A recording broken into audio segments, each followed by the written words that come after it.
Ji students, today our topic of discussion is sources of organic compound. Here we will discuss about three sources of organic compound. First one is a coal, second one is natural gas, and third one is petroleum.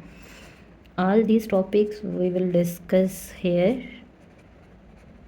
First of all, define coal. There are 4 points of coal.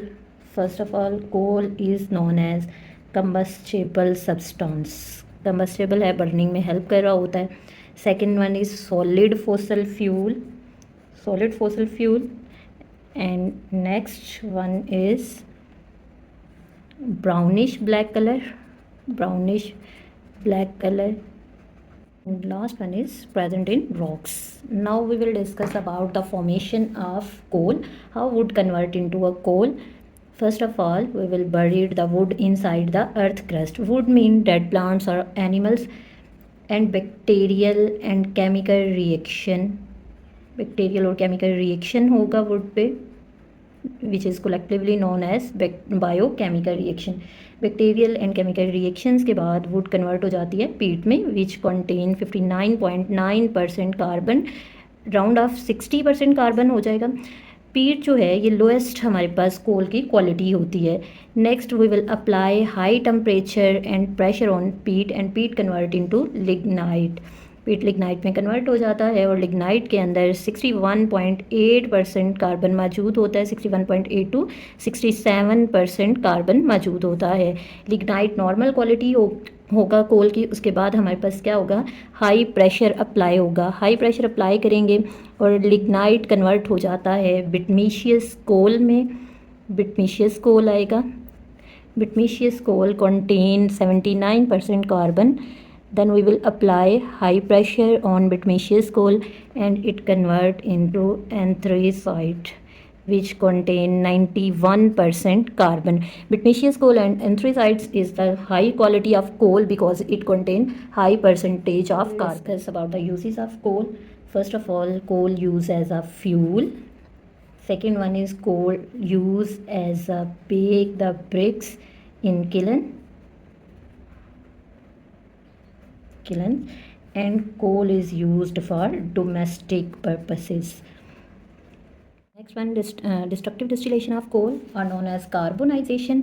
Destructive distillation में हम लोग क्या करते हैं, कोल की burning करते हैं. Burn करना है कोल को. जब बर्न करते हैं तो ये क्या होगा, burning in the absence of air. हमारे पास एयर की एब्सेंस है, यानी ऑक्सीजन की एब्सेंस होगी, तो कोल डिफरेंट प्रोडक्ट्स में हमारे पास कन्वर्ट हो जाता है. सबसे पहले कोल कन्वर्ट होगा कोक में, next coal tar and coal gas. Coal tar and coal gas. Coal gas use as a fuel के तौर पे इस्तेमाल होता है. कोल तार को हम लोग यूज़ करते हैं. इसके अंदर क्या होता है, produce the aromatic compounds, many aromatic compound. इसके अलावा जो हमारे पास कोक होगा, कोक जो है ये यूज़ होता है एज अ रिड्यूसिंग एजेंट. और इसके अलावा हम इसे बाइंडर वगैरह के लिए भी इस्तेमाल करते हैं. बाइंडिंग के लिए भी इसको इस्तेमाल किया जाता है. हम कोल और कोक और कोल तार के अलावा हमारे पास कुछ दूसरे सब्सटेंसेस भी प्रोड्यूस होते हैं, लाइक अमोनिकल लिक्विड आपके पास आ जाता है. अमोनिकल लिक्वर आएगा. इसके अलावा हमारे पास कार्बन गैस वगैरह जो है वो मौजूद होती हैं, जो कि प्रोड्यूस होती हैं due to the destructive distillation of coal. Coal की डिस्ट्रक्टिव डिस्टिलेशन से हमारे पास प्रोड्यूस होती हैं. ये हमारा कोल का टॉपिक आ जाता है. नेक्स्ट हम डिस्कस कर रहे हैं natural gas. We will define natural gas. Natural gas हमारे पास क्या होती है, ये मिक्सचर होगा, mixture of lower hydrocarbon. Lower hydrocarbon का क्या मतलब होता है कि जिनका बॉइलिंग पॉइंट हमारे पास लो होगा. लोअर हाइड्रोकार्बन इनमें मौजूद होते हैं. इन लोअर हाइड्रोकार्बन में हम लोग ये कहते हैं कि नेचुरल गैस कंटेन 80% मीथेन. इसमें 80% मीथेन होती है. बाकी आपके पास क्या होगा कि 8 to 10% जो है हमारे पास, 8 to 10% वो दूसरी गैसेज होती हैं, जिसमें इथेन आएगा, प्रोपेन हो सकता है. नेक्स्ट चैप्टर में हम लोग इनके फॉर्मूलास भी देखेंगे, और इसके अलावा ब्यूटेन आ जाता है. इसके अलावा अदर गैसेस भी इसमें मौजूद होती हैं.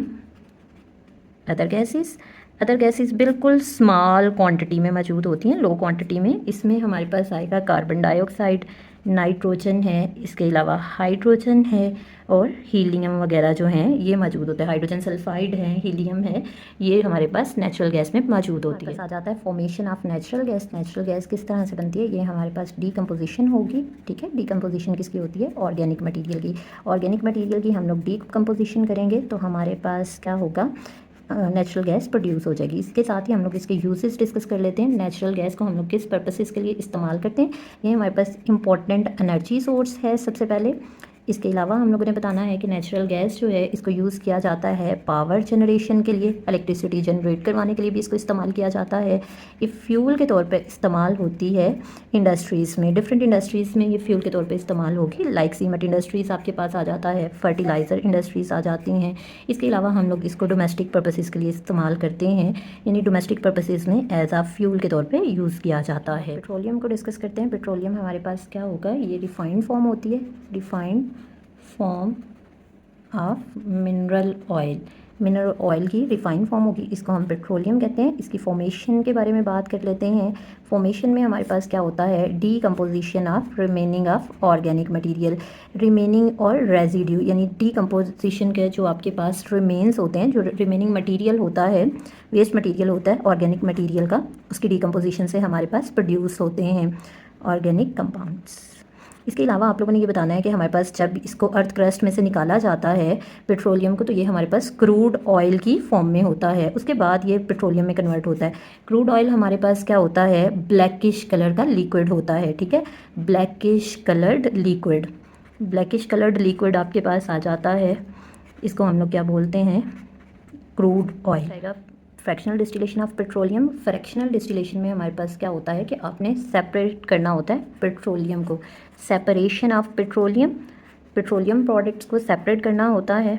Petroleum products on the basis of their boiling point, उनकी बॉइलिंग पॉइंट के हिसाब से, बेसिस ऑफ बॉइलिंग पॉइंट के हिसाब से हम लोग जब प्रोडक्ट को अलहदा कर लेते हैं तो इसको फ्रैक्शनल डिस्टिलेशन कहते हैं। जब आप पेट्रोलियम की फ्रैक्शनल डिस्टिलेशन करते हैं तो हमारे पास मुख्तलिफ प्रोडक्ट्स बनती हैं, जिसमें नेचुरल गैस हो सकती है। नेचुरल गैस को हम लोग एज अ फ्यूल के तौर पे इस्तेमाल कर सकते हैं। इसके अलावा पेट्रोलियम ईथर पॉसिबल है, ये लैब में एज अ सॉल्वेंट के तौर पे इस्तेमाल होता है।